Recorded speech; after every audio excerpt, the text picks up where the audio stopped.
Assalamualaikum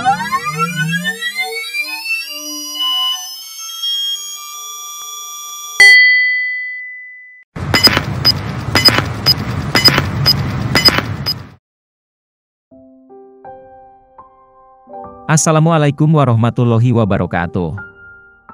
Selamat datang di channel Ayo Ngopi Aja. Terima kasih sudah nongkrong di channel kami. Channel ini khusus membahas tentang seputar kisah perjalanan para nabi dan sang kekasih Allah Subhanahu wa Ta'ala, serta membahas tentang kajian-kajian Islam secara umum. Jika video ini bermanfaat, silahkan Anda share video ini dan terus dukung channel ini dengan cara klik tombol like, subscribe dan aktifkan notifikasinya serta berikanlah komentar dengan bijak. Terima kasih dan selamat menonton. Kisah wali Allah yang namanya tertera di Lauhil Mahfudz sebagai penghuni neraka.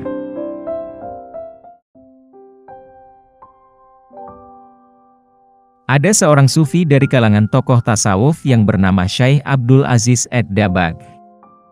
Beliau dalam kalangan tokoh tasawuf termasuk ulama kelas atas, wali min auliyaillah, ahli ibadah. Suatu ketika malaikat melihat namanya di lembaran kitab Lauhil Mahfudz ada dalam deretan penghuni neraka. Melihat hal tersebut malaikat merasa kasihan dan mendatangi Abdul Aziz Ad-Dabbagh. Malaikat berkata, "Wahai Abdul Aziz, untuk apa engkau ibadah sampai segitunya sedangkan aku lihat namamu di lembaran Lauhil Mahfudz? Engkau adalah penghuni neraka. Mau ibadah gimana pun engkau tetap akan masuk neraka." Kemudian Abdul Aziz menjawab, "Wahai malaikat, surga dan neraka bukan urusanku. Aku diciptakan oleh Allah Subhanahu wa Ta'ala hanya untuk beribadah kepadanya. Sebagaimana Allah Subhanahu wa Ta'ala berfirman, tidaklah aku ciptakan jin dan manusia kecuali hanya untuk beribadah kepadaku. Mau aku masuk surga atau neraka, itu haknya Allah Subhanahu wa Ta'ala. Subhanallah, benar-benar ikhlas dalam beribadah." Kemudian malaikat kembali ke Lauhil Mahfudz dan dilihat namanya dirubah oleh Allah Subhanahu wa Ta'ala menjadi penghuni surga. Sebab Allah berhak menetapkan kitabullah.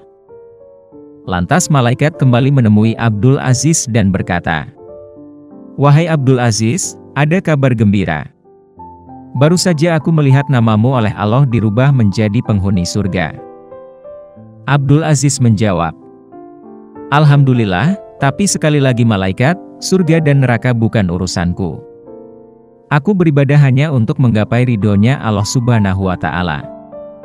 Kalau Allah Subhanahu wa Ta'ala ridho aku di neraka, ya itulah tujuanku." Malaikat pun takjub dengan keikhlasan Abdul Aziz dalam beribadah dan berkata, "Wahai Abdul Aziz, ikhlasmu inilah yang membuat Allah ridho dan merubah namamu menjadi penghuni surga." Lantas Abdul Aziz bertanya kepada malaikat, "Kalau ikhlasku tadi yang membuat Allah ridho kepadaku, lalu kira-kira dosa apa yang membuat Allah Subhanahu wa Ta'ala murka kepadaku sehingga aku menjadi penghuni neraka?" Kemudian malaikat bercerita, "Engkau ingat ketika engkau masih kecil, ketika umurmu sekitar 15 tahunan.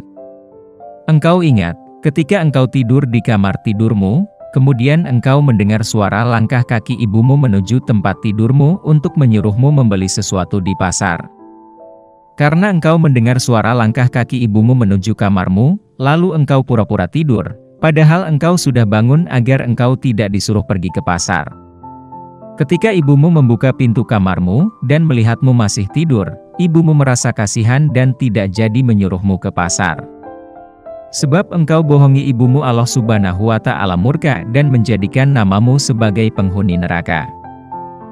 Mendengar cerita dari malaikat, Abdul Aziz pun beristighfar memohon ampun kepada Allah Subhanahu wa Ta'ala. Semenjak kejadian tersebut, Abdul Aziz Ad-Dabbagh di sisa umurnya tidak pernah berceramah kecuali tentang berbakti kepada orang tua. Setiap orang yang datang kepada beliau selalu diwasiatkan untuk berbakti kepada orang tuanya. Mari kita renungkan sejenak. Padahal beliau hanya pura-pura tidur, lalu bagaimana yang sampai membentak ibunya? Bagaimana yang sampai memasangkan wajahnya kepada ibunya? Yang mengeraskan suaranya di depan ibunya? Yang sampai demikian sepenggal kisah dari para wali Allah. Semoga bisa menjadi teladan bagi kita semua. Amin. Terima kasih sudah menonton. Wassalamualaikum warahmatullahi wabarakatuh.